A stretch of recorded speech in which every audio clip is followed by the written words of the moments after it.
Hi Ladybugs! I want to read you one of my favorite books from when I was a child. It's called Corduroy. If you have read this book before, you can nod your head. So I loved this book when I was a child. I always asked my mom to read it to me, but it also made me really sad because there's kind of some sad parts of this book. Remember, it's okay to feel sad. And also, this book turns out okay in the end, so stick with it. All right, this is Corduroy.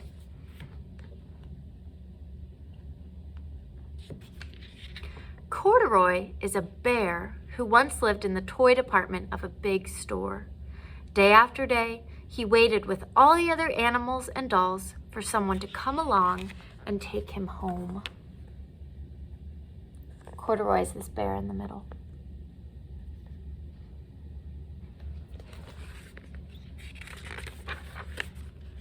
The store was always filled with shoppers buying all sorts of things, but no one ever seemed to want a small bear in green overalls.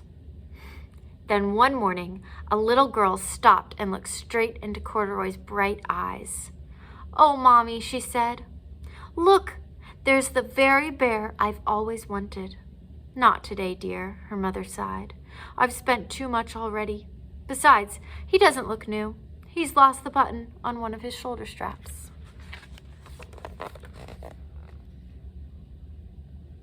Can you see the missing button right there? If you think that the girl is going to be allowed to buy Corduroy, do a thumbs up. And if you think she's not going to be allowed to, do a thumbs down. Corduroy watched them sadly as they walked away. "I didn't know I'd lost a button," he said to himself. "Tonight I'll go and see if I can find it." This is one of the parts that made me feel a bit sad.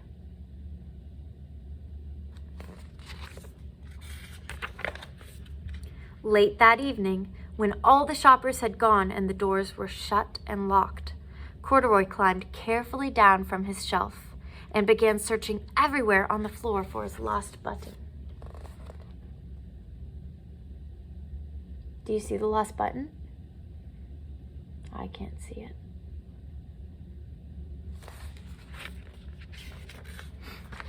This book smells kind of funny. Suddenly, he felt the floor moving under him. Quite by accident, he had stepped onto an escalator and up he went. Could this be a mountain, he wondered? I think I've always wanted to climb a mountain. Escalators are moving stairs that go up. Sometimes they're in big buildings like malls or airports. But Corduroy thinks it's a mountain. He stepped off the escalator as it reached the next floor, and there, before his eyes, was a most amazing sight. Tables and chairs and lamps and sofas and rows of beds. "This must be a palace," Corduroy gasped. "I've always wanted to live in a palace."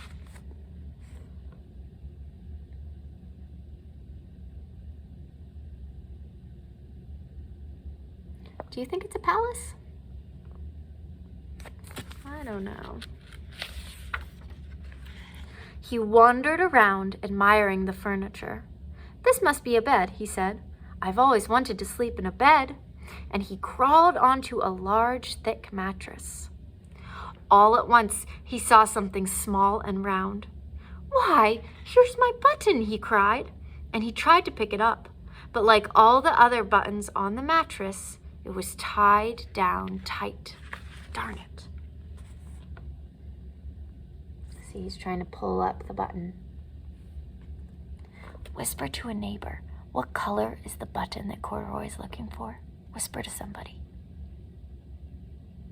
All right, voice is off. He yanked and pulled with both paws until, pop! Off came the button, and off the mattress Corduroy toppled, bang, into a tall floor lamp. Over it fell with a crash. If you have a lamp in your house, you can stand up. All right. I should have stood up too because I have a lamp in my house. And you can sit down. We also have lots of lamps in our classroom. Corduroy didn't know it, but there was someone else awake in the store. The night watchman was going his rounds on the floor above. When he heard the crash, he came dashing down the escalator. "Now, who in the world did that?" he exclaimed. "Somebody must be hiding around here."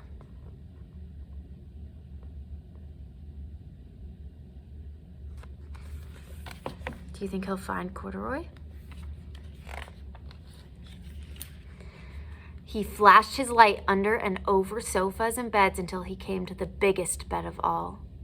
And there he saw 2 fuzzy brown ears sticking up from under the cover. Whisper who you think that is. Whose ears are they? I think it's Corduroy. "Hello," he said. "How did you get upstairs?"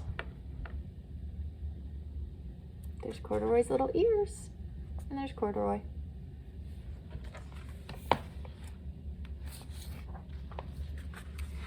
The watchman tucked Corduroy under his arm and carried him down the escalator and set him on the shelf in the toy department with the other animals and dolls.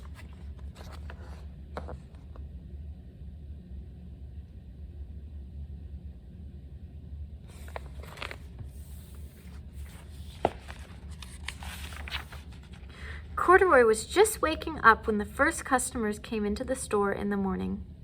And there, looking at him with a wide, warm smile, was the same little girl he'd only seen the day before. "I'm Lisa," she said, "and you're going to be my very own bear. Last night I counted what I'd saved in my piggy bank, and my mother said I could bring you home." He does get to go home with the girl.